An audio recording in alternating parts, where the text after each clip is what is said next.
નમસ્કાર, હું દીપલ. આપ જોઈ રહ્યા છો ગાંધીનગરની સૌપ્રથમ web news channel live Gandhinagar. તો આવો નિહાળીએ આજનું જીવતું ધબકતું ગાંધીનગર લાઈવ ગાંધીનગરની નજરે. ગુજરાત સાહિત્ય અકાદમી ગાંધીનગર અને શેઠ કે એમ શાહ સર્વોદય હાઈસ્કૂલ શાલાના સંયુક્ત ઉપક્રમે માતૃભાષા સપ્તાહ અંતર્ગત માતૃભાષા મહોત્સવની ઉજવણી કરવામાં આવી, જેમાં ડોક્ટર પ્રહલાદભાઈ ચૌધરી, શ્રી કિશોર ચિકાદરા, શ્રી કલ્પેશભાઈ પટેલ વક્તાશ્રીઓ ઉપસ્થિત રહીને ગુજરાતી ગઝલ કાવ્યનો રસાસ્વાદ કરાવ્યો હતો. મુખ્ય અતિથિ ઝાલા કેળવણી મંડળના પ્રમુખ શ્રી ચેલાભાઈ પટેલ, પ્રવીણભાઈ વઘાસિયા ભૂતપૂર્વ ચેરમેન, ગૌણ સેવા પસંદગી મંડળ સંયોજક શ્રી પુનિતભાઈ ત્રિવેદી પણ હાજર રહીને શોભામાં અભિવૃદ્ધિ કરી હતી. શાળાના આચાર્ય શ્રી લાલજીભાઈ દેસાઈએ પણ કાવ્યના આસ્વાદ્યની અનુભૂતિ કરાવી હતી. સમગ્ર કાર્યક્રમનું સફળ સંચાલન ગુજરાતી વિષયને યોગ્ય ન્યાય આપનારા શ્રીમતી મીનાબેન પટેલ કર્યું હતું. કાર્યક્રમના અંતમાં આભાર દર્શન હંમેશા માતૃભાષાના હિમાયતી એવા શ્રીમતી જાગૃતિબેન પટેલ કરી હતી.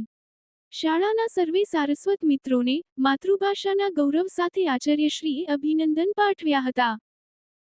પર્યાવરણની જાળવણી અને પ્લાસ્ટિકના પ્રદૂષણને અટકાવવાના ઉમદા હેતુ સાથે શાહપુર આદર્શ પ્રાથમિક શાળા ખાતે રિડ્યુસ પ્લાસ્ટિક વેસ્ટ પ્લાસ્ટિક કચરો ઘટાડો કાર્યક્રમનું ભવ્ય આયોજન કરવામાં આવ્યું હતું.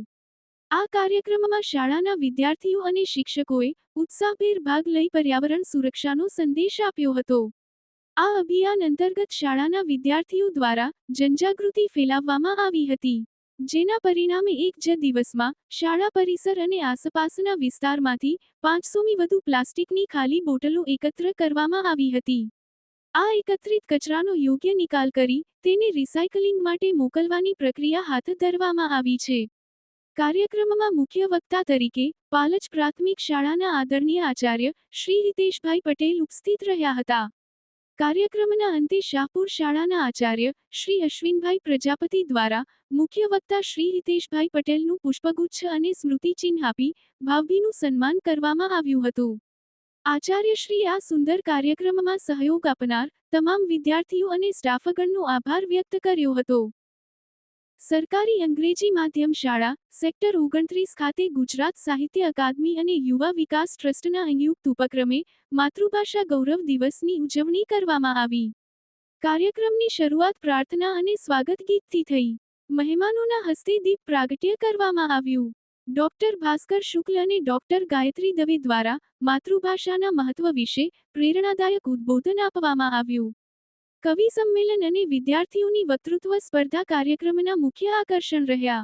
અંતે ઇનામ વિતરણ અને રાષ્ટ્રગીત સાથે કાર્યક્રમ પૂર્ણ થયો. કાર્યક્રમ દ્વારા વિદ્યાર્થીઓમાં ગુજરાતી ભાષા પ્રત્યે ગૌરવ અને લાગણીની ભાવના વિકસાવવામાં સફળતા મળી. તો દર્શક મિત્રો, આપે અનુભવ્યો ગાંધીનગરનો ધબકાર. આપની આસપાસ બનતી આવી જ ઘટનાઓની જાણકારી અમારા સુધી પહોંચાડવા માટે સ્ક્રીન પર દર્શાવેલ નંબર પર વોટ્સએપ દ્વારા અથવા ઈમેલ આઈડી પર મેલ કરીને આપ અમારો સંપર્ક કરી શકો છો. ધન્યવાદ.